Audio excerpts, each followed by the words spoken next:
ওদের সেকেন্ড কমায়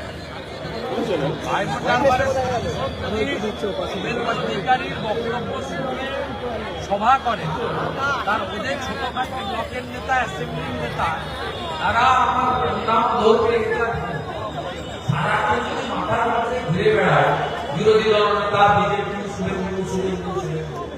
তাই হচ্ছে প্রকাশ। আজকে বলেছেন যে পরবর্তী মুখ্যমন্ত্রী হিসেবে শুভেন্দু অধিকারী। আমি এসবে মন্তব্য করব। ভারতীয় জনতা পার্টি একটি কালেকটিভ ইউনাইটেড পার্টি, এর সর্বোচ্চ নেতৃত্ব আছেন, নির্বাচন মন্ডলী রয়েছেন। তারা আমাকে যেভাবে নন্দীগ্রামে নিয়েছেন, আমাকে যেভাবে ৭৭ জন বিজেপি এমএলএর মধ্যে থেকে বিরোধী দলনেতা হিসাবে বেছে নিয়েছেন, এই বিষয়গুলো ছেড়ে দিন। এখন সবচেয়ে বেশি প্রয়োজন এই মহা জঙ্গল রাজকে শেষ করা। বিহারের জঙ্গল রাজ শেষ হয়েছে, পশ্চিমবঙ্গের মহা জঙ্গল রাজকে শেষ করায় অগ্রাধিকার হওয়া উচিত। এদিকে ওদিকে সামনে পিছনে কোনো আলোচনায় যাবে না, লক্ষ্য স্থির রাখুন নতুনের লক্ষ্যভেদের মতো। তাই এই সভার নাম পরিবর্তন সংকল্প সভা। আমি সুর বেঁধে দিয়েছি, জয়ের লক্ষ্যে পরিবর্তনের সংকল্প নিয়ে জোট বাঁধুক বাংলার জনগণ, সনাতনীরা জোট বাঁধুক, আদিবাসীরা এগিয়ে আসুন, শিক্ষিত রাষ্ট্রবাদী মুসলিমরা আমাদের সঙ্গে আসুন। আমরা পশ্চিমবঙ্গকে বাঁচাতে চাই। নরেন্দ্র মোদীজি মেট্রো রেলের উদ্বোধনের দিন দমদমে এই লাইন ঠিক করে রেখেছেন, এটাই হোক আগামী দিনে এই বাংলার। দাদা, আজকে জলপাইগুড়িতে টাটার একটি শোরুম, টাটা মোটরসের একটি শোরুমে তৃণমূলের স্থানীয় নেতা বাস লাঠি নিয়ে আক্রমণ করেছে। বিজেপিকে আমাদের 7th পে কমিশন দেব। আসামে বিজেপি সরকার 8th পে কমিশন করে দিয়েছে। সুপ্রিম কোর্টে মামলা পেন্ডিং আছে বলে এখানে আমি বলিনি। আপনারা জিতবেন, দিয়ে আপনার হক অধিকার। কর্মচারী, শিক্ষক, পেনশনাররা প্রত্যেকে কেন্দ্রীয় হারে দিয়ে পাবেন। আপনারা সিপিএম কে ভোট দিয়ে ভোট ভাগ করবেন না, একসঙ্গে ভোট দিয়ে ভারতীয় জনতা পার্টিকে ভোট দিন। আমাদের অপারেশন সিঁদুরের সময় বামপন্থীরা মিছিল করে পাকিস্তানে বোম পড়লো কেন জবাব দাও, কিন্তু পাহেলগামের ঘটনা নিয়ে মিছিল করে না। দীপু চন্দ্র দাসকে নিয়ে একটা মিছিল হয় না, ভেনিজুয়েলাকে নিয়ে মিছিল করছে। এদের কাজ হচ্ছে ভোট কাটা। ফরওয়ার্ড ব্লকের প্রার্থী এখানে ভোট না কাটলে স্বপন মজুমদার এমপি হতো। ব্যারাকপুরে দেবদূত ঘোষ ভোট না কাটলে অর্জুন সিং সামান্য ভোটে হেরেছে, তিনি জিততেন। শিলভদ্র দত্ত সামান্য ভোটে হেরেছে, ডক্টর সুজয় চক্রবর্তী ভোট না কাটলে। সব হিন্দু ভোট ভাগ হচ্ছে। আপনারা বিভক্ত হচ্ছেন আর পিছনের দরজা দিয়ে ওরা আসছে। কথা দিয়ে গেলাম প্রথম ক্যাবিনেটে কেন্দ্রীয় হারে মহার্ঘ ভাতা আর 7th পে কমিশনের ঘোষণা ভারতীয় জনতা পার্টি।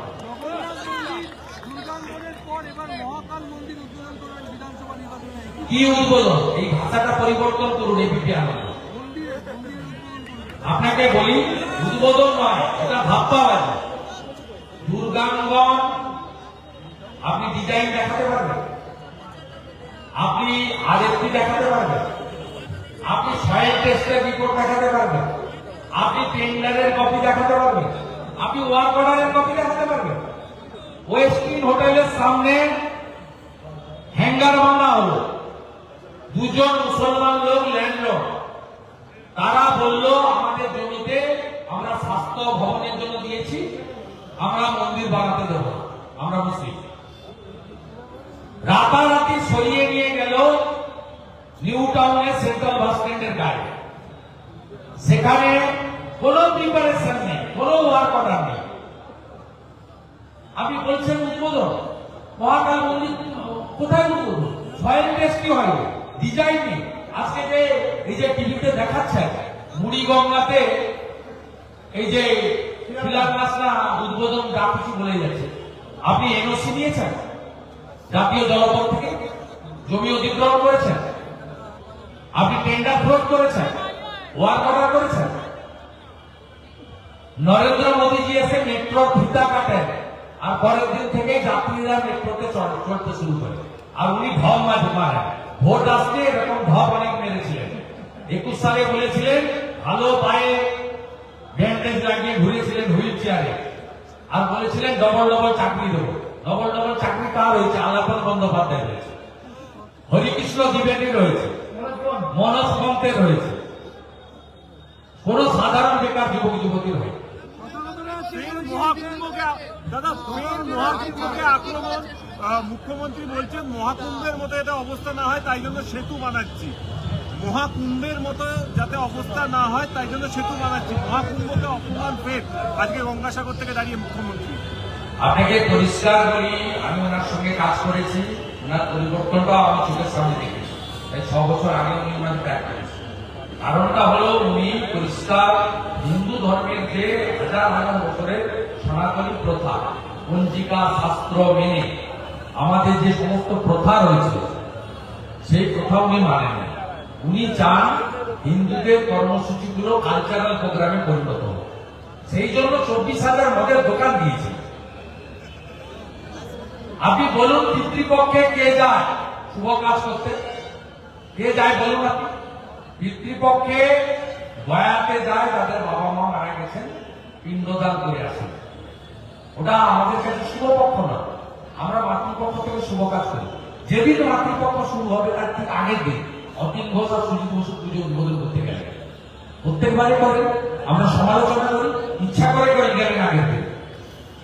কারণ এটা তিনি মেসেজ দিতে চান 35%কে যে আমি তোমাদের লোক, আমি এত ছেলে পেলে সব পুজো করছো তাই ওদের কাছে যাচ্ছি, কিন্তু পিতৃপক্ষে যাচ্ছি। বৃষ্টি পড়লে ওনার ছাতা লাগে না, ছাতা একটা কাপড় লাগে, এবং সেই কাপড়টা দিতে হয় এমন ভাবে যাতে মনে হয় উনি হিসাব করেছে, কানটা বাইরে থাকে, মাথাটা ঢাকা থাকে।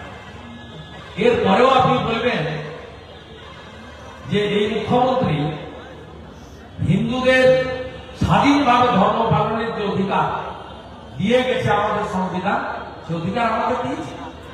বিরোধী দলনেতাকে দুর্গাপূজা করতে, দোল পূর্ণিমা পালন করতে, রাস পূর্ণিমা পালন করতে, রথযাত্রা করতে হাইকোর্টে যেতে হয় কেন? সরস্বতী পুজোর পালন করতে যোগমায়া কলেজের, ল কলেজের স্টুডেন্টকে হাইকোর্টে যেতে হয় কেন? এই কাছেই হরিণঘাটা নগর উপরাতে তৃণমূলের বুথ সভাপতি আলিম আলী মোল্লা গিয়ে বলছে এই এলাকায় হিন্দু কম, আমরা বেশি, এই স্কুলে সরস্বতী পুজো হবে না। আপনার 1 বছর আগের কথা। এরপরেও আপনি বলবেন কোন হিন্দু বিশ্বাস করে না, ট্রেন ছেড়ে গেছে, এটি স্কুলে। আর আমাদের মন্দির হিন্দুদের নিধিতে তৈরি হয়।